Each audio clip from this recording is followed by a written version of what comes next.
చిన్న ప్రార్థన చేసుకుందామా? అందరం కళ్ళు మూసుకుని, ప్రభువా ఈ రాత్రి నేను గ్రహించగలిగే మనస్సు నాకు ఇవ్వని ప్రార్థన చేసుకోండి. మహాపరిశుద్ధుడా, ప్రేమ తండ్రి, ప్రేమగల తండ్రి, ఈ రాత్రికాల సమయంలో అడిగిన నీ వాక్కును నా నోట ఉంచండి. నీ ఆత్మాభిషేకమును నాలో దయచేయమని ప్రార్థిస్తున్నాను. పరలోక ఆలోచనలతో, పరిశుద్ధాత్మ శక్తితో ఈ సమయమందు నన్ను నింపండి. ఆకాశం నుండి నరులను పరిశీలించువాడా, ఈ శనివారం రాత్రికాల సమయంలో 7 గంటల ప్రాంతంలో ఇక్కడ ప్రారంభించబడుతున్న ప్రార్థన నీవు ఎరిగి ఉన్న దేవుడు తండ్రి, నీ బిడ్డల ప్రభావం వచ్చుచున్న రీతిగానే ఈ రాత్రికాల సమయంలో వచ్చి వెళ్ళేవారిగా కాక, నీ ఆత్మశక్తి చేత నింపి నడిపించి వారి త్రోవలను నీవు వెలుగుమయంగా మార్చమని యేసునామమున అడుగుచున్నాం తండ్రి, ఆమేన్. దేవుడు ఉన్నతమైన నామంలో గత వారం మనం ఒక వ్యక్తి గురించి సంభాషిస్తూ కొన్ని నేర్చుకున్నాం. ఏం నేర్చుకున్నాం? మనలో స్థిరత్వము, విశ్వాసము కలిగి ఉండాలి. దానిని బట్టి ఎవరికి ఆశీర్వాదం వస్తుంది? బిడ్డలకి ఆశీర్వాదం వస్తుంది. అయితే నేటి దినాన్న మనం తెలుసుకోవలసింది ఏంటంటే, దేవుని యొక్క రాకడి విషయంలో మనము శక్తివంతులమై ఉండాలి. ఎలాంటి వారమై ఉండాలి? దేవుని రాకడలో శక్తివంతులమై ఉండాలి. శక్తివంతులమై ఉండడానికి కారణం ఏమిటంటే, దేవునికి మనం సరెండర్ అయిపోవాలి. ఏం చేయాలి? దేవునికి సరెండర్ అయిపోవాలి. మనం ఎప్పుడైతే సరెండర్ అయిపోతామో తప్పకుండా మన మీద అధికారం ఎవరిదవుతుందంటే దేవునిది అవుతుంది. అవునా? ఒక పోలీస్ గన్ను పెట్టినప్పుడు వాడు సరెండర్ అయిపోతాడు. అప్పుడు అధికారం ఎవరిదవుతుంది? పోలీసుది అవుతుంది. అంటే మనము తప్పు చేసి కూడా పోలీసును కొట్టడానికి వెళ్ళామనుకో, ఏమవుతాం? కాల్ చేస్తాడు, దానికి మనము ఏమవుతాం? తప్పించుకోలేక మరణమైపోతాం. అందుకనే మనం ఈ రాత్రికాల సమయంలో దేవునికి సరెండర్ అయిపోవాలి. రాకడలో మనం ఎత్తబడాలి. రాకడలో మనము దేవుని కృపలో ఉండాలి. దేవుడు రెండో వాడై మేఘారుడై మేఘముల వరకు వచ్చి పరిశుద్ధులను మాత్రమే తీసుకువెళ్ళిపోవడానికి దినాలు ఆసన్నమవుతున్నాయి గనుక ఇప్పుడు మనం ఏం చేయాలంటే పరిశుద్ధుల గుంపులో శక్తివంతులమై ఉండాలి. అర్థమవుతుందా? జాగ్రత్తగా వినండి. దేవుని మాటలు అంత్య దినాలకి దగ్గరగా మనకు కనబడుతున్నాయి. ఈ దినాల్లో మనం ఏం నేర్చుకుంటున్నామయ్యా అంటే, దేవుడు చెప్పిన ప్రవచన వాక్కులను మనం చూడగలుగుతున్నాం. ఎలా చూడగలుగుతున్నామంటే, ఇది వరకు బైబిల్లో చూసేవాళ్ళం, ఇప్పుడు కళ్ళతో చూడగలుగుతున్నాం. ఇవి చూడగలుగుతున్నప్పుడు నీలో నాలో ఏమి రావాలి అంటే, దేవుని కృపలో శక్తివంతులుగా మార్చబడాలి. ఇలా శక్తివంతులుగా మార్చబడాలంటే మొదట మనలో సరెండర్ అయిపోవడం రావాలి. సరెండర్ అయిపోవడం అంటే ఇక అధికారం మనలో ఉండకూడదు. ఎవరికి అధికారం ఇవ్వాలంటే, సిలువలో మరణించి పునరుద్ధానుడై తిరిగి లేచిన దేవునికి మనము అధికారం ఇవ్వాలి. ఆ అధికారం ఇవ్వబడినప్పుడు ఏమవుతుందంటే, దేవుడు మనల్ని అధికారులుగా మారుస్తాడు. అర్థమవుతుందా? ఇప్పుడు మనం చూసినట్లయితే మొదటి వచనంలో రాయబడిన మాట ఏంటో తెలుసా? ఆయన తన 12 మంది శిష్యులను పిలిచి సమస్తమైన దయ్యముల మీదను శక్తిని, అధికారమును, రోగమును, స్వస్థపరచు వరమును వారికి అనుగ్రహించును. దేవుని యొక్క ఉన్నతమైన ఆలోచన. ఈ మాటను మనం చదువుతున్నప్పుడు జాగ్రత్తగా అర్థం చేసుకుంటే, వైద్యుడైన లూకా ఈ మాట రాస్తున్నాడు. ఈ మాట రాస్తున్నప్పుడు మనం ఆలోచన చెయ్యాలి. ఈ లోకంలోనికి వెళ్ళి పాపుల విషయంలో మీరు వైద్యము చేయండి అని శిష్యులకు పంపిస్తున్నాడు. అర్థమవుతుందా? రోగం ఎందుకు వస్తుంది మనిషికంటే, ఒక వైద్యుడు ఉన్నాడు కాబట్టి రోగం వచ్చినట్టు తెలుస్తుంది. లేకపోతే రోగం వచ్చినా మనం అలాగే ఆ బలహీనత చుట్టూ తిరగవలసి వస్తుంది. కానీ ఒక వైద్యుడు ఉన్నాడు కనుక ఆ వైద్యుడి దగ్గరికి ఏమవుతామంటే, మనకి ఎన్న రోగం ఏంటో కనుక్కోవడానికి మనము వెళ్తాం. అలాగే ఈ 12 మంది శిష్యులను కూడా దేవుడు ఏం చేశాడంటే, తనను పిలిచాడు. వారిని పిలుచుకున్న రీతిగా వారికి ఒక శక్తిని అనుగ్రహించాడు. ఏమనుగ్రహించాడంటే, దెయ్యముల మీద అధికారము గల శక్తిని వారికి అనుగ్రహించాడు. ఈరోజు మనం చూసుకున్నట్లయితే మన భవిష్యత్ అనేది చాలా ఇంపార్టెంట్. ఈరోజు ఇంతవరకు నువ్వే వాక్యాలు విన్నావో నాకు తెలీదు, ఇంతవరకు ఏ వాక్యం చుట్టావో తిరిగావో నాకు తెలీదు, ఇంతవరకు ఆ వ్యక్తిని నమ్మాలా నమ్మకూడదని నువ్వు నమ్మేవో లేదో నాకు తెలియదు, కానీ ఈరోజు దేవుని వాక్యాన్ని నువ్వు నమ్మకుండా విడిచిపెట్టకూడదు. అర్థమవుతుందా? నువ్వు ఈరోజు వాక్యాన్ని నమ్మాలి.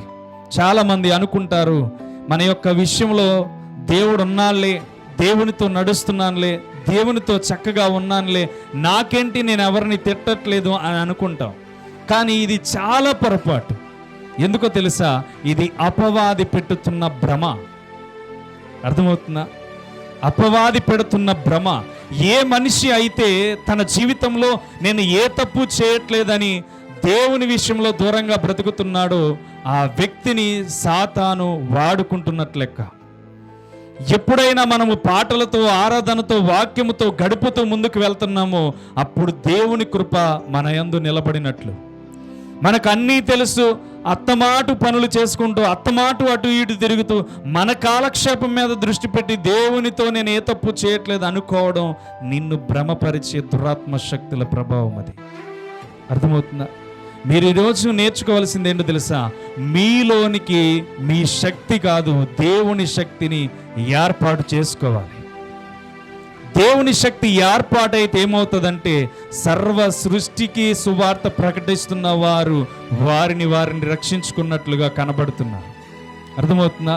ఈరోజు దేవుని శక్తి మనలోనికి ఎప్పుడైతే వస్తుందో, దేవుని ప్రభావం మనలోనికి ఎప్పుడైతే వస్తుందో, దేవుని ఆలోచన మనలోనికి ఎప్పుడైతే వస్తుందో మనము శక్తివంతులమైనట్లు సర్వాంగ కవచమును ధరించుకోగలుగుతాం. ఈరోజు నువ్వు తెలుసుకోవాల్సింది, నీలోనికి దేవుని ప్రభావం రావాలి, నీలోనికి దేవుని శక్తి రావాలి. ఊరికే ఈ రాత్రి మీరు కేవలం విని వెళ్ళిపోయే ఫలం అయితే ఇప్పుడే వెళ్ళిపోయి పడుకోండి. నేను ఒకటి చెప్తున్నాను, ఇప్పుడే వెళ్ళిపోయి మీ పనులు చేసుకోండి. మీ ఆలోచనలు డైవర్ట్ చేసుకుని ఇక్కడ వాక్యం వింటే మీరు భద్రపరచబడరు. దేవుని అరచేతిలో మనము చిక్కుకొని ఉన్నాము. ఆ అరచేతిలో, దేవుని చేతిలో ఉన్న మనము మన భవిష్యత్తును బాగు చేసుకోవడానికి ఇక్కడ అడుగు పెట్టాం. కేవలం నువ్వు ఏదో వాక్యాన్ని విని వెళ్ళిపోవడానికి అయితే నువ్వు ఇక్కడ నిలబడద్దు పరిస్థితిలో ఉండొద్దు. అర్థమవుతుందా? ఎందుకు ఈ మాట చెప్తున్నాను తెలిసి? ఈ రాత్రి నీతో మాట్లాడుతున్న మాట దేవుడు త్వరలో రానయ్యున్నాడని. అర్థమవుతుందా? ఈ రాత్రి దేవుడు నీకు తెలియపరుస్తున్న విషయం ఏంటో తెలుసా? త్వరలో దేవుడు రానయ్యున్నాడు. ఎందుకని? వాక్యాన్ని చదువుతున్న కొలది చాలా భయంకరమైన డేస్ మనం చూడబోతున్నాం. నేను మీకు ఒక మాట చెప్పాను, 2027 కల్లా భయంకరమైన రోజులు మనం చూడబోతున్నామని చెప్పాను. ఎంతమంది గుర్తుంది? అర్థమవుతుందా? 2027 కల్లా కాదు, 2025లోనే చూస్తున్నాం. ఇదేంటండి? యుద్ధాలు జరిగి ఇరాన్ మీద చంటి పిల్లలను కూడా దేవుడు చంపేస్తున్నాడు అంటే అది రూల్ అంతే. చంటి పిల్లలను చంపేయడానికి దేవుడు ఆజ్ఞ ఇవ్వడం ఏంటి? ఆలోచన చేస్తున్నారా? దేవుడు కొంచెమే సమయం అని చెప్పి కూడా దేవుడు ఆలస్యం చేస్తున్నాడు. సాతానుడు కూడా కొంచెమే సమయం అని ఆలస్యం చేయక వాడు పాపం మీద దృష్టి పెడుతున్నాడు. ఈరోజు మీరు బాగా ఆలోచన చేయండి. యవనస్తులు ఎందుకు పాపం ఎక్కువ చేస్తున్నారో తెలుసా? మీరు బాగా గమనించినట్లయితే అపోస్తుల గారి 2వ అధ్యాయం 17వ వచనంలో, తీయొద్దు, అపోస్తుల గారి 2వ అధ్యాయం 17వ వచనంలో, అంత్య దినముల యందు యవనస్తులు ఏం చేస్తారంట? దర్శనములను పొందుకుంటారు, ప్రవచిస్తారని చెప్పాడు. ఇప్పుడు ఏ యవనస్తుల మీద నిఘా సాతానుడు పెట్టాడు తెలుసా? దేవుడు చెప్పిన వాక్కు ఈ దినాల్లో నెరవేర్చబడుతుంది గనుక సాతానుడు ఏ నిఘా పెట్టాడు తెలుసా? యవనస్తులను పాడు చేసే నిఘా పెట్టాడు. ఈరోజు అర్థమవుతుందా? మనం బాగా గమనించుకుంటున్నట్లయితే యవనస్తులు పాడైపోయి తిరుగుతున్నారు, యవనస్తులు చెడిపోయి తిరుగుతున్నారు, యవనస్తులు వారి కోరికల చుట్టూ తిరుగుతున్నారు. దేవుడి అంత్యకాల దినాల్లో ఏదైతే యవనస్తులను వాడుకుంటానని చెప్పాడో ఆ యవనస్తులని సాతాను ఈరోజు వాడుకుంటున్నాడు. వ్యత్యాసం ఏంటో తెలుసా? అంత్య దినాలని అక్కడ రిఫరెన్స్ రాయబడి ఉంది. అంత్య దినాలని రాయబడి ఉందంటే ఈరోజు యవనస్తులు దేని చేతిలో ఉన్నారంటే సాతాను చేతిలో ఉన్నారు. దేవుడు ఎవరినైతే వాడుకుంటానని అపోస్తలుడైన లూకా ద్వారా సెలవిచ్చాడు, ఆ లూకా చెప్తున్న మాటని ఈరోజు సాతానుడు వాడుకుంటున్నాడు.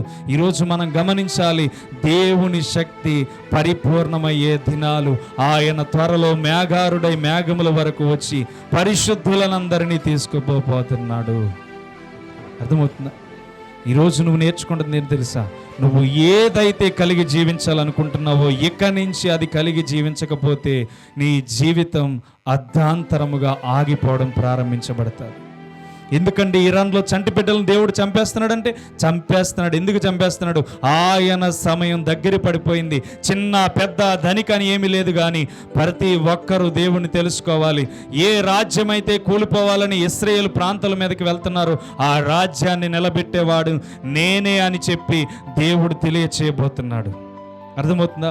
మొదటి ప్రపంచ యుద్ధం జరిగింది, రెండో ప్రపంచ యుద్ధం జరిగింది, మూడో ప్రపంచ యుద్ధం కూడా జరగబోతుంది. అది మూడో ప్రపంచ యుద్ధం ఎలా జరగబోతుందంటే నేనే రాజునని తెలుసుకోబోయే రాజు వాళ్ళందరికీ తెలియజేయబోతున్నాడు. అర్థమవుతుందా? నేనే రాజుని, నేనే పరిపాలన చేసేవాణ్ణి, నేనే అధికారముతో నింపబోయేవాణ్ణి అని చెప్పి దేవుడే మూడో ప్రపంచ యుద్ధానికి ద్వారాలు తెరవబోతున్నాడు. అర్థమవుతుందా? మొదటి సామ్రాజ్యం మోషే విడుదల చేశాడు. రెండో సామ్రాజ్యం ఎవరు? కోరేషు కాలంలో విడుదల జరిగింది. ఇప్పుడు మనం ఆలోచన చేస్తే మూడోది ఎవరయ్యా అంటే నేనే రాజునని ఇశ్రాయేలీయులకు దేవుడు చెప్పుకోబోతున్నాడు. నేనే సమస్త ఈ రాజ్యాన్ని పరిపాలించబోతున్నానని దేవుడు తెలియపరచబోతున్నాడు. కేవలం దేవుడు ఎందుకు ఏర్పాటు చేస్తున్నాడు అంటే ఈ యొక్క లోకమంతా ముగించబడబోతుంది. ఎందుకంటే నేనే స్వయాన రాజుగా రాబోతున్నానని దేవుడు తెలియచేయబోతున్నాడు. కాబట్టి మనం ఏం చేయాలి అంటే దేవుని చిత్తములో, దేవుని కృపలో, దేవుని ఆలోచనలో శక్తివంతులు అవ్వడానికి ఈ యావత్ ప్రపంచం ముగించబడబోతుంది కనుక ఇప్పుడు మనం ఏం చేయాలంటే మనలో దేవుని శక్తిని ధరించుకోవడానికి ప్రయత్నం చేయాలి. దేవుని ప్రభావాన్ని ధరించుకోవడానికి మనం ప్రయత్నం చేయాలి. దేవుని ఆలోచనలను మనం ధరించుకోవడానికి ప్రయత్నం చేయాలి. కేవలం ఈరోజు మనం విడిచిపెట్టేస్తున్నామా అంటే దేవుని మాటలను విడిచిపెట్టేస్తే బ్రతకం, దేవుని విషయాలను విడిచిపెట్టేస్తే బ్రతకం, దేవుని ఆలోచనలను విడిచిపెట్టేస్తే బ్రతకం. కేవలం దేవుని ఆలోచనలను విడిచిపెట్టేస్తే పరలోక రాజ్యానికి ప్రవేశించం. అర్థమవుతుందా? ఈ వర్షం ఎంతే వస్తుంది, మనల్ని భయపెడతకు వస్తుంది. అర్థమవుతుందా? దీనికి భయపడి మొక్కొచ్చేస్తాం అనుకుంటే మన జీవితం పరలోకం వెళ్తుందా? దీనికే జడిచిపోతే దేని విషయంలో కూడా మనం బలహీనలు అయిపోతూనే ఉంటాం. అర్థమవుతుందా? కేవలం పరీక్షలు వస్తూ ఉంటాయి. ఈ పరీక్షలన్నీ కేవలం తట్టుకోవడానికే. అందుకని మీకు కొన్ని రిఫరెన్స్లు మీకు చూపించి దేవుని వాక్యంలోనికి నేను వెళ్తాను. దేవుని వాక్యాన్ని ముగించడానికి ప్రయత్నం చేస్తాను. చూడండి, లూకాసు వార్త 4వ అధ్యాయం 14వ వచనం చూడండి.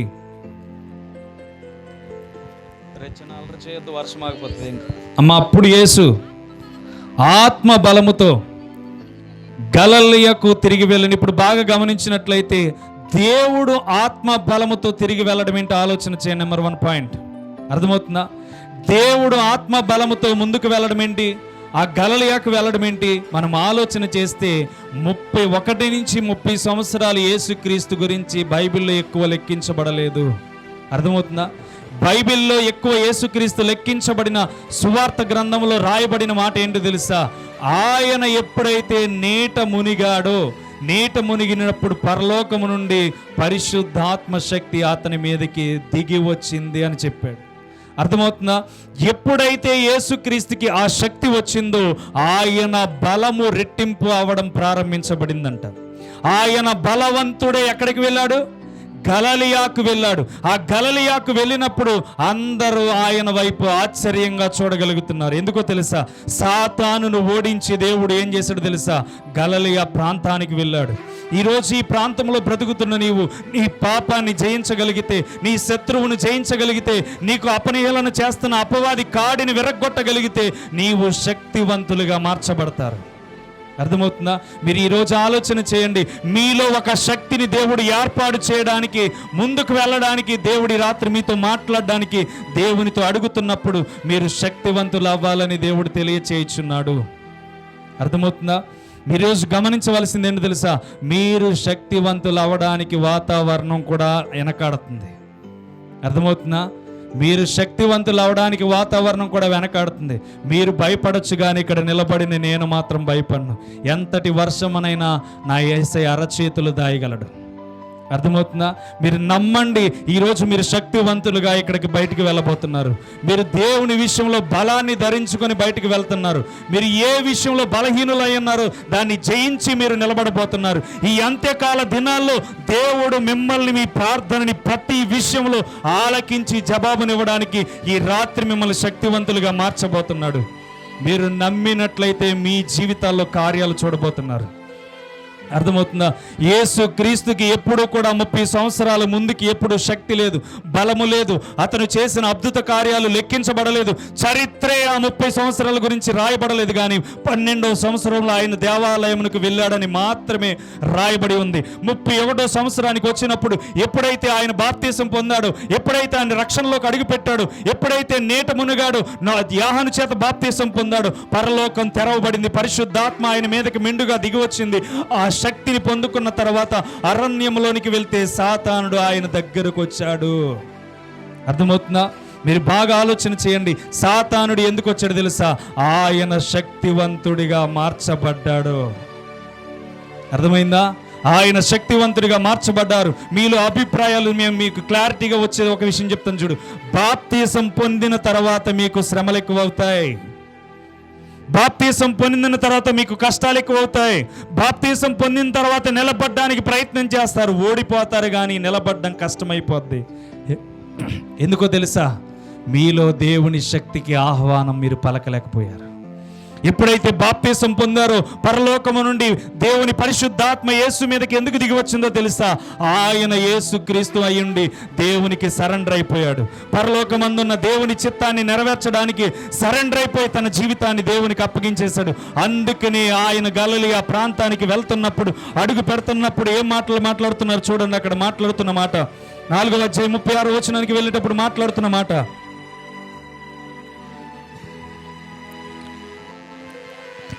ఈయన అధికారముతోనూ బలముతోనూ అపవిత్రాత్మలకు ఆజ్ఞాపింపగానే అది వదిలిపోవచ్చునవని ఒకనితో ఒకడు చెప్పుకొనిరి. అర్థమవుతుందా? ఆయన శక్తి ప్రజల్లో ప్రభావితం అవ్వడం ప్రారంభించింది. అర్థమవుతుందా? ఈరోజు నీ శక్తి ప్రభావితం అవ్వాలంటే, ప్రజలు నీ కోసం మాట్లాడాలంటే, ప్రజలు నీ యొక్క జీవితాన్ని వెతకాలి అంటే కేవలం నీలో నీ ప్రభావం ఉంటే సరిపోదు. మరి ఎవరి ప్రభావం ఉండాలి? దేవుని శక్తి కలిగిన పరిశుద్ధాత్మ శక్తి నీలో పనిచేయాలి. పరిశుద్ధాత్మ శక్తి పనిచేయాలంటే బాప్తీసం వచ్చిన తర్వాత, బాప్తీసంలో వచ్చిన తర్వాత నువ్వు పడుతున్న శ్రమలను జయించాలి, నువ్వు పడుతున్న కష్టాలను జయించాలి, నువ్వు పడుతున్న ఇబ్బందులను జయించాలి, నువ్వు పడుతున్న వేదనలను సహించాలి. అప్పుడే పరిశుద్ధాత్మ శక్తి నీలో పనిచేయడం ప్రారంభించబడుతుంది. పరిశుద్ధాత్మ బలము నీలో పనిచేయడం ప్రారంభించబడుతుంది. అదిగో అక్కడ మాట్లాడుతున్న మాట చదువమా మాట. ఆయన దెయ్యములను అపవిత్రాత్మలకు ఆజ్ఞాపించగానే ఒకనితోనొకడు చెప్పుకొనిరి. అంతటా ఆయనను గూర్చిన సమాచారము ఆ ప్రాంతముల యందంతటా వ్యాపించెను. అర్థమవుతుందా? ఈరోజు మనం బాగా ఆలోచన చేస్తే, బాప్తీసం పొందిన తర్వాత మన గురించి ఎవరైనా మాట్లాడుతున్నారా? మన భక్తి గురించి ఎవరైనా మాట్లాడుతున్నారా? మన జీవితాల గురించి ఎవరైనా మాట్లాడుతున్నారా? ఏమండి, ఆడోళ్ళు పరిచర్య చేయొద్దని వాక్యం చెప్పలా? ధర్మశాస్త్ర కాలంలో వేరే రూటు, క్రొత్త నిబంధన కాలంలో యేసుక్రీస్తు పునరుద్ధానుడే తిరిగి లేచిన తర్వాత వేరే రూటు. స్త్రీ కూడా సువార్త ప్రకటించగల శక్తిని దేవుడు అనుగ్రహించాడు. స్త్రీ సువార్త కోసం నిలబడే శక్తిని దేవుడు అనుగ్రహించాడు. జడలు అల్లుకోవడం విషయంలో ఏది ఆయన్ని మాదిరి కాదు. కానీ నువ్వు శక్తిని పొందుకొని దేవుని ఆత్మచేత ఎప్పుడైతే నడిపించబడతావో, నీ గురించి పట్టణములో తెలవడం ప్రారంభించబడుతుంది. నీ గురించి ప్రాంతాలు విభజన అవ్వడం ప్రారంభించబడుతుంది. కేవలం దేని విషయంలో దేవుడు నీ ఆలోచనని కంట్రోల్ చేస్తున్నాడు ఆలోచన చేసుకో. పాపం చేయొద్దనా, ఇంకొకరి గురించి దూషించొద్దనా, ఇంకొకరి గురించి మాట్లాడొద్దనా, లేకపోతే దేవుని కృపను విడిచిపెట్టొద్దని దేవుడు నీతో మాట్లాడితే దాని విషయమై నీవు ఆలోచన చేయాలి. దేవుని చిత్తాన్ని కనుగొనడం ప్రారంభించాలి. అందుకని చూడండి, మార్కు సువార్త 1వ అధ్యాయము 14వ వచనం చూస్తే మాట్లాడుతున్న మాట చూడండి.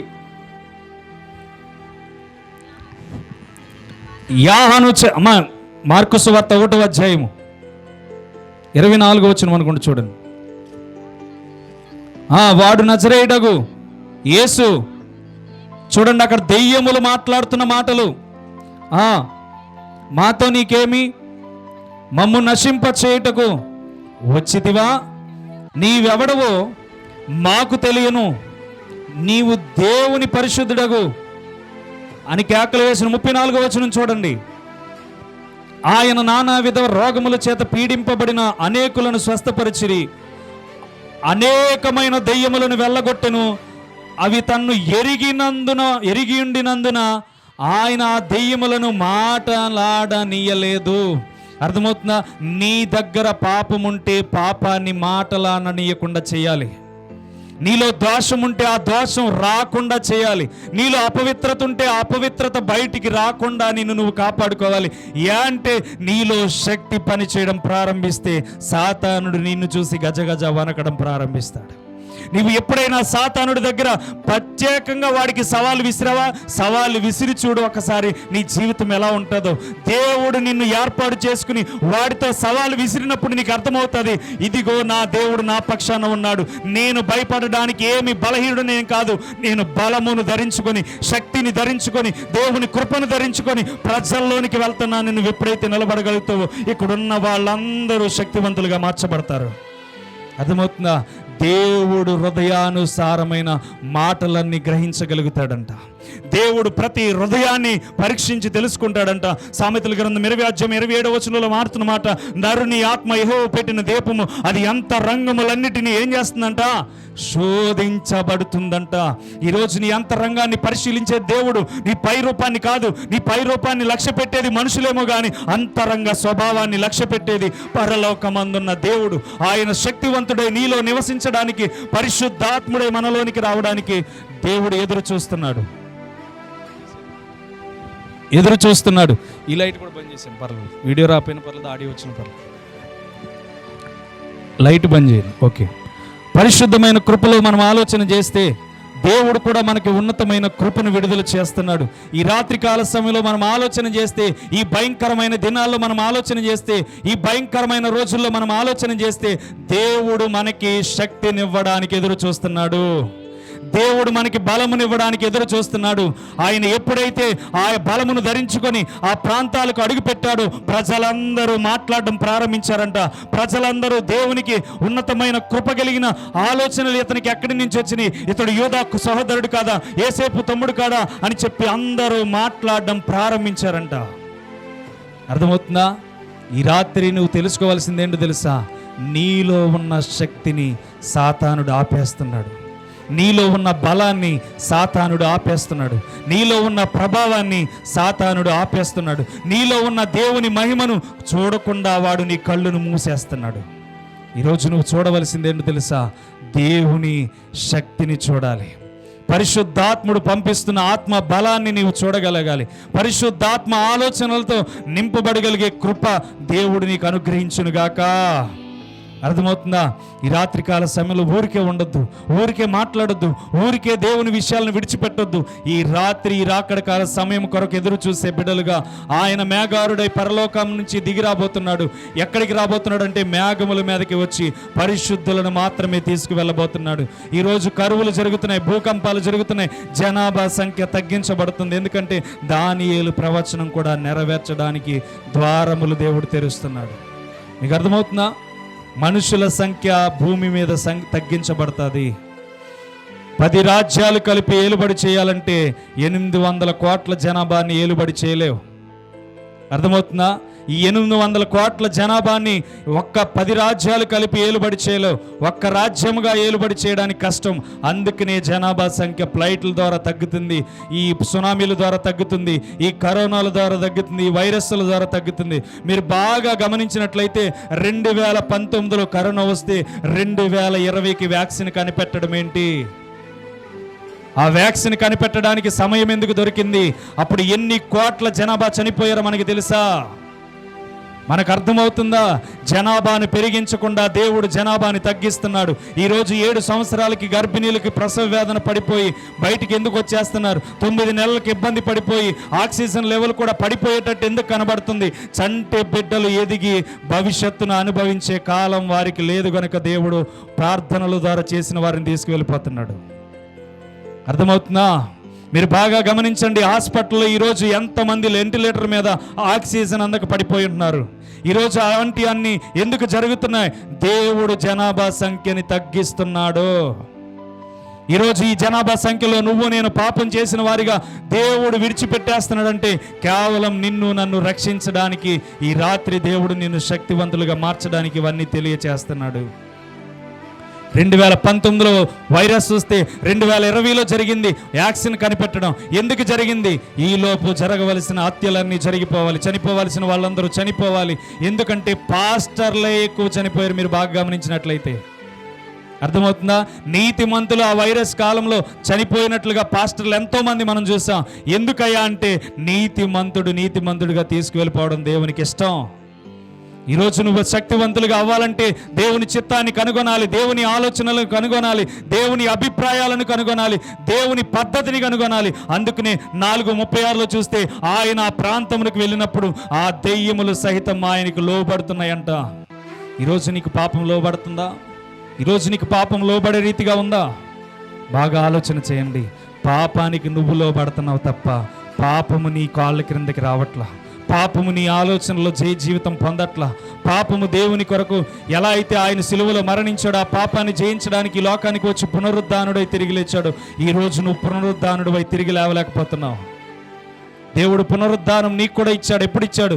మారు మనసు పొంది, రక్షణ బాప్తీసం పొంది, పరలోక రాజ్యంలో పరిశుద్ధాత్మను ధరించుకోగలిగితే, ఈ రాజ్యంలో నువ్వు పరిశుద్ధాత్మను పొందుకుని నడవగలిగితే దేవుని కృప నిత్యము నీతో నడిపించబడుతుంది. ఈరోజు మారండి. దేవుని శక్తి మన దగ్గరకు వచ్చింది, దేవుని బలం మన దగ్గరకు వచ్చింది, దేవుని ఆలోచన మన దగ్గరకు వచ్చింది, దేవుని విధానం మన దగ్గరకు వచ్చింది. ఇది జడిపించడానికి ఊపులుగా వచ్చిన మనం భయపడాం. అర్థమవుతుందా? స్థిరమైన విశ్వాసంతో ఇక్కడ నిలబడాను.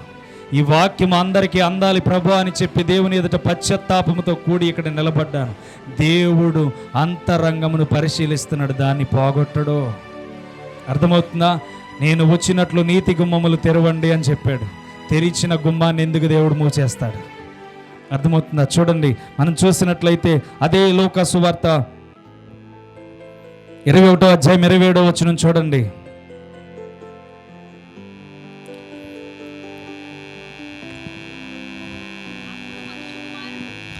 అప్పుడు మనుష్య కుమారుడు ప్రభావముతోనూ మహామహిమతోనూ మేఘారుడై వచ్చుట చూతురు. అప్పుడు ఆరంభించినప్పుడు మీరు ధైర్యము తెచ్చుకొని మీ కాడి ఎత్తుకొనిడి, మీ తలని ఎత్తుకొనిడి. చూసారా? అప్పుడు మీరు శక్తి తెచ్చుకోండి. ఏమన్నాడు? ధైర్యం అంటే మనలో బలము, శక్తిని తెచ్చుకోవడమే. అర్థమవుతుందా? మీ శక్తిని బట్టి మీరు తల ఎత్తుకోండి, మీరు బలాన్ని బట్టి మీరు తల ఎత్తుకోండి, మీకు వచ్చే ప్రభావాన్ని బట్టి మీరు తలెత్తుకోండి. ఆ రోజు ఎవరైనా తల దింపారా? అర్థమవుతుందా? ఆ రోజు మీలో ఎవరైనా తల దింపారా? ఆ తల దింపిన వారు నా రాజ్యానికి రారు. మీరు శక్తి పొందుకోమని ఈరోజు మీకు ప్రకటించాను, బలము పొందుకోమని మీకు ప్రకటించాను, మీరు దేవుని కృపలో ఒదిగి ఉండండి అని ప్రకటించాను. దేవుని విషయంలో మీరు ప్రకటించి నా సువార్తను గైకొని మీరు దేవుని యందు తేజస్సు కలిగిన వారిగా నిలబడి ఉండండి అని చెప్పాను. ఈరోజు మీరు నిలబడలేదు, తలదించుకున్నారంటే మీరు నా రాజ్యానికి ప్రవేశించరంటాడు. ఈరోజు ఆయన రాకడ ముందు, మేఘారుడు వచ్చే ముందు నువ్వేం చేయాలంటే దేవుని కొరకు ప్రత్యేకముగా ఏర్పాటై తల ఎత్తుకొని ప్రభువా నేను వచ్చేస్తున్నా నీ దగ్గరికి అని చెప్పాలి. ఆమేన్, ఆమేన్. అర్థమవుతుందా? ఈరోజు మనం తెలుసుకుంటున్న విధానంలో దేవుడు చెప్తున్న మాట నేను ముగించేస్తాను, ఎందుకంటే ఆల్రెడీ 40 నిమిషాలు అవస్తుంది. చూడండి, అపోస్తుల కార్యములు 3వ అధ్యాయం 12వ వచనంలో చెప్తున్న మాట, నా బలము కాదు, నా శక్తి కాదు, ఇది కేవలం నజరేయుడైన యేసుక్రీస్తు నామములోనే ఇది జరగడం జరిగింది. ఇది నా బలము కాదు, నన్ను చూడొద్దన్నాడు. ఈరోజు నీ యొక్క పరిచర్య కానీ లేకపోతే నీ విశ్వాసతను బట్టి కానీ నువ్వు చేయవలసింది ఏంటో తెలుసా? ఈ లోకంలో నిన్ను నువ్వు కనుపరుచుకోవద్దు. ఈ లోకంలో ఏ మనిషికి నీ భక్తిని కనపరుచుకోవద్దు. ఈ లోకంలో ఏ మనిషికి నీ యొక్క భక్తిని చూపించాలనుకుంటే పరలోకమందున్న దేవుడు హృదయాలను పరిశోధిస్తున్నాడు. ఎవరి దగ్గర భక్తిగా బ్రతకాలనుకున్నావు, ఎవరి దగ్గర నీతిగా బ్రతకాలనుకున్నావు, వాళ్ళు నన్ను చూడాలి, వాళ్ళ దగ్గర కరెక్ట్గా ఉంటే నేను కరెక్ట్ అని మనుషుల దగ్గర చూపించావా? దేవుని యొక్క దినము ఆ రోజు నువ్వు మనుషులకు కనబడిన రీతిగా కనబడుతుంది. దానిని బట్టి నువ్వు ఎప్పటికీ కూడా దీవించబడలేవు. ఈ రాత్రికాల సమయంలో మీకు చెప్తున్న మాట ఏంటో తెలుసా? దేవుని శక్తిని మీరు ధరించుకోగలిగితే, దేవుని బలాన్ని మీరు ధరించుకోగలిగితే, దేవుని విషయాలను మీరు చూడగలిగితే, దేవుని ఆలోచనలను మీరు చూడగలిగితే, మీరు శక్తివంతులగినట్లు దేవుడే మార్చబోతున్నాడు. మీరు బలవంతులైన దేవుడు బలవంతులైగా మిమ్మల్ని మార్చబోతున్నాడు. ఎందుకో తెలుసా? 12 మందిని దేవుడు పిలుచుకున్నప్పుడు ఈ లోక ప్రపంచంలో మీరు శక్తివంతులుగా మారండి అని చెప్పాడు. ఆ ప్రపంచానికి వెళ్ళిన ఆ 12 మంది ఈరోజు మన గ్రామంలో కూడా వాళ్ళ సువార్త ప్రకటించబడుతుంది. అర్థమవుతుందా? ఈరోజు నువ్వు దేవుని రాకడ కొరకు ఎదురు చూడు, దేవుని విషయముల కొరకు ఎదురు చూడు. సత్యమైన సువార్త ప్రకటిస్తున్నప్పుడు ఇలాంటి ఆటంకాలన్నీ వస్తూ ఉంటాయి. నిన్ను బలపరిచే వాక్యం నీ దగ్గరకు వస్తున్నప్పుడు ఇలాంటి ఆటంకాలన్నీ వస్తూ ఉంటాయి. నీ దృష్టి అంతా వాక్యం మీద పెట్టండి అని మొదట ఎందుకు చెప్పను తెలుసా? మీరు ఈ రాత్రి వినవలసిన వాక్యాన్ని వినకుండా వెళ్ళిపోతే దేవుని రాకడ ఆలస్యం జరగదు. దేవుని రాకడ ఆలస్యం జరగకుండా ఆయన కనురెప్పపాటులో వస్తానన్నాడు, రేపు వస్తానన్నాడు, ఇయ్యాల వస్తానన్నాడు, ఈ రాత్రికాల సమయంలో వస్తానన్నాడు. నువ్వు తల ఎత్తుకునే రీతిగా ఉన్నావా? తల ఎత్తుకుని దేవుని కొరకు నిలబడే రీతిగా ఉన్నావా? తల ఎత్తుకుని దేవుని విషయంలో ఎదురు చూసే రీతిగా ఉన్నావా అని నువ్వు ఆలోచన చేయగలిగితే, ఈ రాత్రి నీకు ఒకటే నేర్పిస్తున్నాను. దేవుని శక్తిని ధరించుకుని నువ్వు ఇక్కడ వెళ్ళగలిగితే దేవుని ప్రభావం నీ చేత అద్భుతములు కూడా చేయించడం ప్రారంభించబడుతుంది. నువ్వు రహస్యంగా ఒక గదిలో కాలక్షేపం దొరికినప్పుడు ప్రభువా అని చేతులెత్తి దేవుని కొరకు ప్రార్థన చేయగలిగితే, ప్రభువా అని చెప్పి దేవుని కొరకు నిలబడి దేవుని కొరకు ఎంతో ఇష్టముతో దేవుని కొరకు ఎదురు చూడగలిగితే దేవుడు నిన్ను ఏ ప్రాంతానికైనా నడిపిస్తాడు. నువ్వు స్త్రీవని లేదు, పురుషుడు అని లేదు, గ్రీసు దేశస్థుడు అని లేదు. ఎవరినైనా దేవుని కొరకు నిలబడితే ఇక్కడ ఉన్న వారందరిలో దేవుడు వాడుకోవడానికి ఇష్టపడతాడు. అయితే నువ్వు దేవుని దృష్టిలో పడాలి, దేవుని దృష్టిలో నువ్వు కనబడాలి. కాబట్టి రాత్రికాల సమయంలో కొన్ని మాటలను మాత్రమే నేర్పించాను. వచ్చే వారానికి సత్యమైన సువార్తను మీ హృదయంలో చేర్చడానికి, ఈ లెసన్ ముందుకు నడిపించడానికి దేవుడు ద్వారాలు తెరవాలి.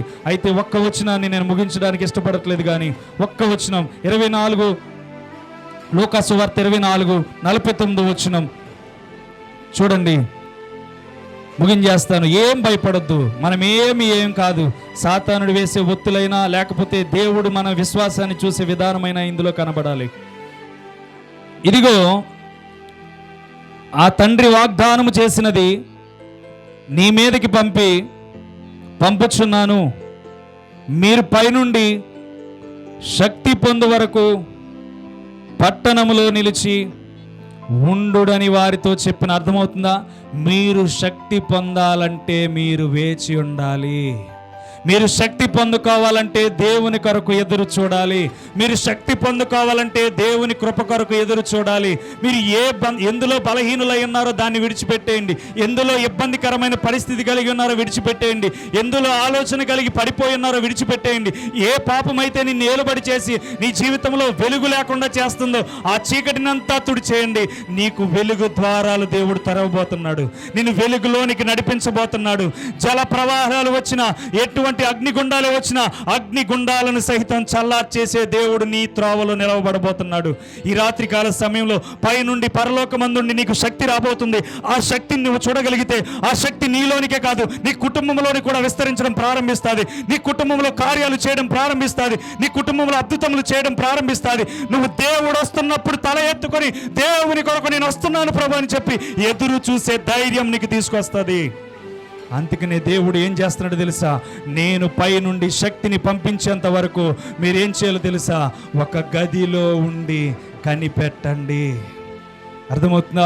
ఈ రాత్రికాల సమయంలో మీరు శక్తివంతులు అవ్వాలంటే దేవుని కొరకు కనిపెట్టాలి, దేవుని కొరకు ఎదురు చూడాలి, దేవుని ఆలోచనల కొరకు ఎదురు చూడాలి. దేవుడు నాకేం నేర్పించబోతున్నాడు? గదిలో ప్రార్థన చేయి, టెర్రస్ మీద ప్రార్థన చేయి, వంటగదిలో ప్రార్థన చేయి, ఎక్కడ ఖాళీ దొరికితే అక్కడికి వెళ్ళిపోయి ప్రార్థన చేయి. ప్రభువా నేను వచ్చాను ప్రభువా, నా డోర్ తెరిసాను ప్రభువా, నా హృదయం తెరిసాను ప్రభువా, నా మార్గాలు కావాలి ప్రభువా, నా ఆలోచన కావాలి ప్రభువా, ఏది నా ఆలోచన కరెక్టో నాకు తెలియపరిచి రానున్న కాలంలో తల ఎత్తుకొని నీ ఎదుట నిలబడాలి ప్రభు అని చెప్పి ప్రార్థన చేయండి.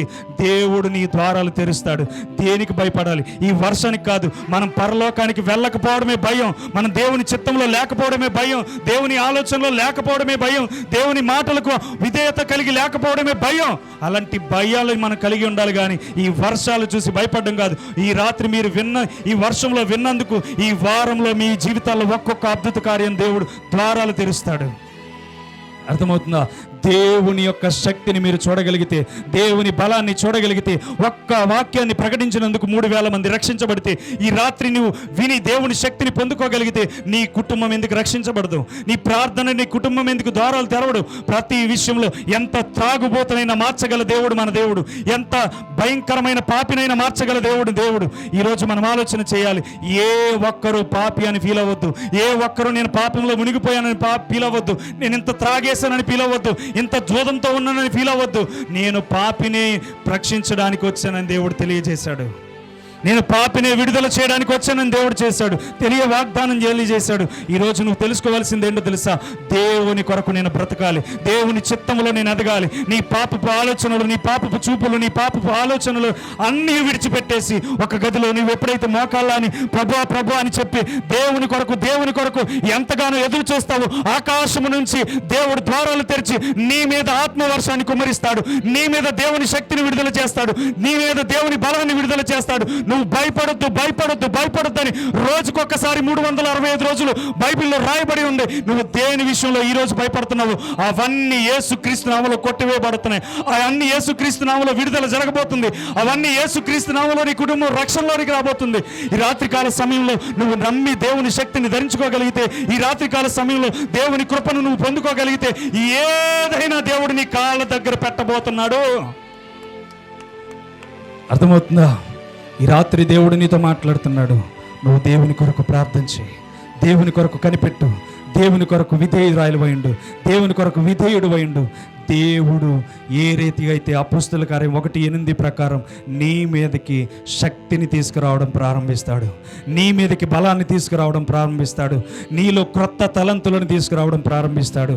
ఒక్క మాట చెప్పి నేను ముగించేస్తున్నాను, మిమ్మల్ని ఇబ్బంది పెట్టాలనుకోవట్లేదు. పరిశుద్ధాత్మ శక్తి చెప్తున్న మాట, ఇదిగో నేను మోషేని ఏర్పాటు చేసుకుని ఐగుప్తులో నుంచి విడిపించాను. ఇదిగో బబులోను సామ్రాజ్యంలో పలానా వ్యక్తిని చూడండి, ఆ కోరేషుని ఏర్పాటు చేసుకుని బయటికి తీసుకొచ్చాను. ఇప్పుడు 3వ వ్యక్తిగా నేనే రాజ్య పరిపాలన చేయబోతున్నాను. ఎందుకో తెలుసా? సమూయేలు కాలంలో దేవుడు ఒక మాట చెప్పాడు, నేనే ఈ ప్రజలకు రాజుగా ఉందామనుకున్నాను, కానీ ఈ ప్రజలందరూ నన్ను తిరస్కరించారు. ఇదిగో సమూయేలు వారు అన్నట్టుగానే వారికి రాజుని నియమించన్నాడు. ఈ అంత్యకాల సమయంలో దేవుడు ఆ వాక్కును నెరవేర్చబోతున్నాడు. ప్రజలందరి మీదకి ఆయనే రాజుగా రాబోతున్నాడు. ఈరోజు జనాభా సంఖ్య తగ్గించబడ్డానికి కారణాలు అనేకమైనవి ఉన్నాయి. ఈ రాత్రికాల సమయంలో ఒకటి చెప్తున్నాను, జనాభా సంఖ్య తగ్గించబడుతుంది. అందులో నువ్వు పాపములో ఉండి తగ్గించబడితే పరలోకానికి చేర్చబడలేవు. కాబట్టి రాత్రికాల సమయంలో రాజే పరిపాలన చేయడానికి త్వరలో రానయ్యున్నాడు. నువ్వు తల ఎత్తుకునే రీతిగా ఉంటావా, తల దించుకునే రీతిగా ఉంటావా? మోకరించి చిన్న ప్రార్థన. ఇంతటి భయంకరమైన సమయంలో నీ హృదయంలో నుంచి దేవునికి ఏం చేయబోతున్నావో నువ్వు దేవుని అడుగు. ఈ వాతావరణాన్ని కాదు, నువ్వు పరలోకం వెళ్ళకపోవడానికి కారణాలు ఉన్నాయి. దాన్ని బట్టి నువ్వు ప్రార్థన చేయి. ఒక్క మాట. మీరందరూ ఫోన్లు ఏం పర్వాలేదు, ఫోన్లు అలా వదిలేండి. ఎవరికాలు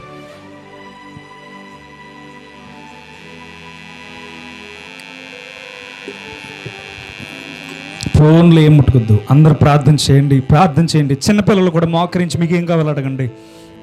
చిన్నపిల్లలు కూడా మోకరించి మీకేం కావాలో అడగండి. చిన్నపిల్లలు కూడా మోకరించి మీకేం కావాలో అడగండి. మీకేం కావాలో? చిన్నపిల్లలు స్టడీ విషయంలోనా, జ్ఞానం విషయంలోనా, తెలివి విషయంలోనా?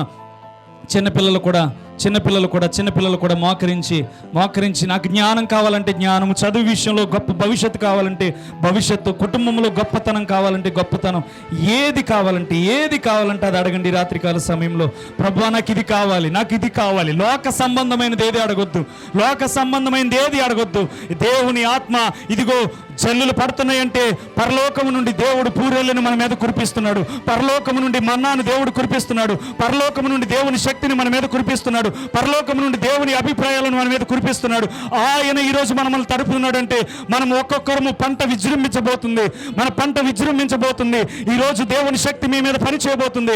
దేవుని బలం మీ మీద పని చేయబోతుంది. దేవుని కార్యాలు మీ మీద పని చేయబోతున్నాయి. దేవుని చిత్తం మీలో పని చేయబోతుంది. ఈ రాత్రి వర్షం కుమ్మరించబడుతుందంటే మీరు తడుస్తున్నారంటే మొలక వచ్చే ముందు విత్తనాలు వేయడం దేవునికి ఇష్టం. మొలక వచ్చే ముందు విత్తనాలు తడవడం దేవునికి ఇష్టం. ఈరోజు మీరు తడుస్తున్నారంటే మీ మొలకలు బలమైన వేరుగా మారబోతున్నాయి. బలమైన వేరుగా మార్చబోతున్నాడు దేవుడు. బలమైన వేరుగా దేవుడు మార్చబోతున్నాడు. ఈ రాత్రికాల సమయంలో వినికిడిలో విన్న బిడ్డలారా, మీరు దేవుని విషయంలో నిర్మిత్తముగా నిలబడకపోతే, దేవుని కార్యాల్లో నిలబడకపోతే, ఇదిగో దేవుడు త్వరలో రానయ్యన్నాడు. జనాభా సంఖ్య తగ్గించబడుతుంది. ఈ జనాభా సంఖ్యలో నీవు లేకపోతే, ఈ జనాభా సంఖ్యలో నువ్వు వెళ్ళిపోతే నీవు పరలోక రాజ్యంలో చేరుకోలేవు, పరలోక రాజ్యానికి ప్రవేశించలేవు. ఈ రాత్రికాల సమయంలో నువ్వు కావలసింది అడుగు. ప్రభువా, ఇదిగో నేను ఏం చేయాలి ప్రభువా? నేను రాకడలో నా తల ఎత్తుకుని కనపడాలి ప్రభువా. నేను రాకడలో నా తల ఎత్తుకుని కనపడాలి ప్రభువా. ఇంత భయంకరమైన వర్షంలో ఎందుకు మాతో మాట్లాడావు? ఇంత భయంకరమైన వర్షంలో మమ్మల్ని ఎందుకు దర్శించావు? ఇంత భయంకరమైన వర్షంలో చూటిగా మాతో ఎందుకు మాట్లాడావు? నాకు శక్తి కావాలి ప్రభువా, నీ బలము కావాలి ప్రభువా, నీ కృప కావాలి ప్రభువా అని చెప్పి ప్రతి ఒక్కరు ప్రార్థన చేయండి. ఎంత వర్షం వస్తే అంత దీవెన మన మీదకి రాబోతుంది. స్తోత్రం, స్తోత్రం. పరిశుద్ధుడ, ప్రేమగల తండ్రి, కృపగల దేవాన్ని బిడ్డలను దీవించండి, ఆశీర్వదించండి, బలపరచండి, మేలు చేయండి ప్రభువా. క్రీస్తు నామములో వీరందరి మీదకి విడుదల చేసిన వాగ్దానం యేసు నామములో నెరవేరును గాక. నీవే దీవించి, ఆశీర్వదించి, బలపరిచి వీరు చేసిన ప్రతి కోరిక తీర్చమని యేసు నామం పేరట అడిగి వేడుకొనుచున్నాము తండ్రి. ఆమేన్. మన తండ్రి అయిన ప్రేమ కుమారుడైన యేసుక్రీస్తు కృపయు ఇప్పుడు నీ ఎల్లప్పుడూ మన కృపలో నిత్యము మనకి తోడైండును గాక. మీ కార్యాలు దేవుడు నెరవేర్చును గాక. ఆమేన్, ఆమేన్, ఆమేన్.